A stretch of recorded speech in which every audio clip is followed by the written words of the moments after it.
Hello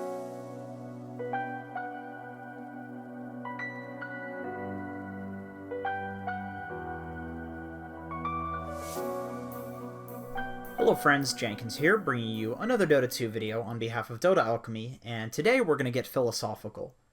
So before I begin, I want to mention that this video is in response to something that I've been seeing an awful lot of lately. For some people, it's an excuse that they make. For other people, it's just a general misconception in regards to the nature of skill in Dota.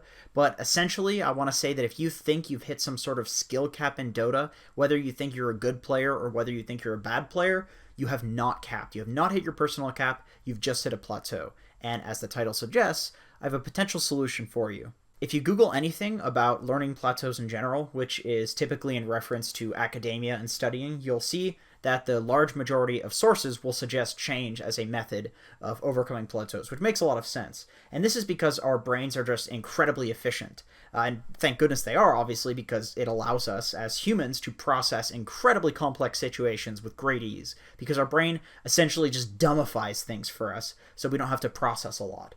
Better yet, we are so good at doing this that situations that were once new and overwhelming to us will eventually become mundane and boring, and I'm sure that you've experienced this personally many times in your life, and as have I. As an example, consider going to like a school for the first time, whether it's high school or university. You have the crowds, and that's overwhelming. Figuring out how to physically get from class to class is something that's overwhelming. Figuring out how to get your textbooks is overwhelming, and so forth. It's just, all in all, an incredibly difficult experience, so naturally it's going to be overwhelming, and for this reason, a huge amount of people will actually switch degrees or drop out in the first few weeks of class, and a lot of the time that's a mistake, but at a certain point, the people that stuck to it get used to it, but not because it becomes any less difficult, it's just because you become very quickly capable of doing difficult things.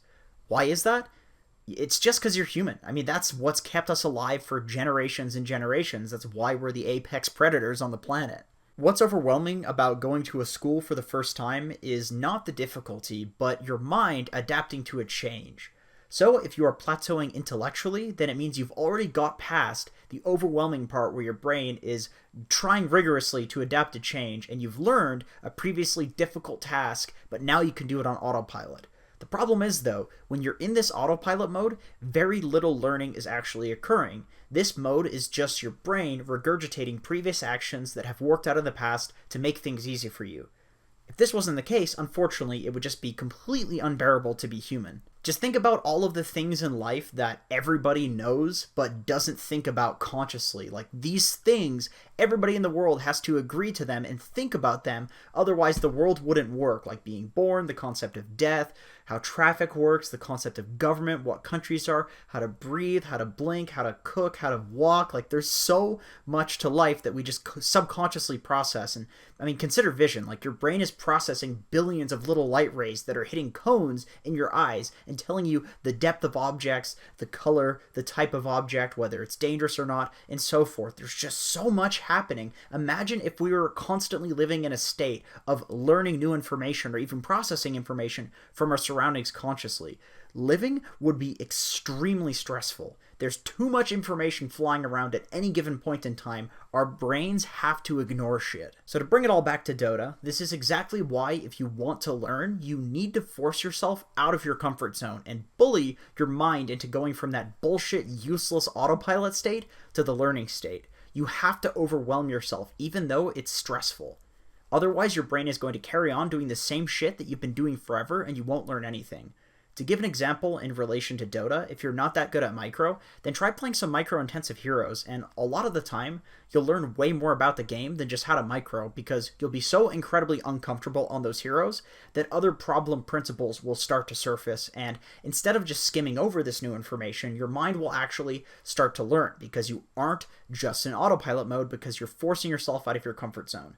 If you can't think of a way to break your comfort zone in Dota, then you can just as easily do it in real life, because new principles that you learn in real life will almost always apply to Dota.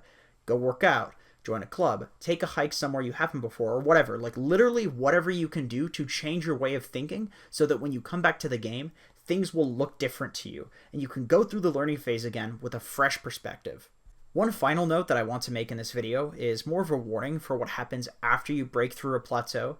Hell, plateaus happen so often in Dota that it's possible you're personally stuck on this phase that I'm about to talk about, and that's why you're plateauing. But essentially, the learning process in this game usually goes as follows. Step 1. Somebody stops making excuses and they really try to better themselves. Step 2. That person steps out of their comfort zone and then begins actually learning. Step 3. That person begins applying new principles that they've learned, and as a result, they start winning. Step 4. That person starts feeling much more skilled than before because they're winning, and then develops an ego and starts making excuses for losing and therefore not improving. This is something that I've seen happen time and time again in competitive, and this has personally happened with me as well. Once again, this is a necessary evil and you will go through it because developing a strong opinion on the game and therefore an ego is necessary for making quick decisions and feeling confident in game, but it's detrimental to learning because it can get you stuck on the step 4 of the learning process and therefore it won't repeat, and so you'll plateau. This is a big issue that makes tier 1 players fall off. They cap out in terms of skill for a particular meta, they start getting an ego, they become comfortable, the meta changes, and then they do not restart the learning process and they fall behind. And if it can happen to them, it can absolutely happen to all of us. This is why pushing yourself out of your comfort zone should be an ongoing process, and why a true skill cap does not exist in Dota. Anyway, thank you so much for watching this video. That's it, and hopefully I'll see you guys in another one.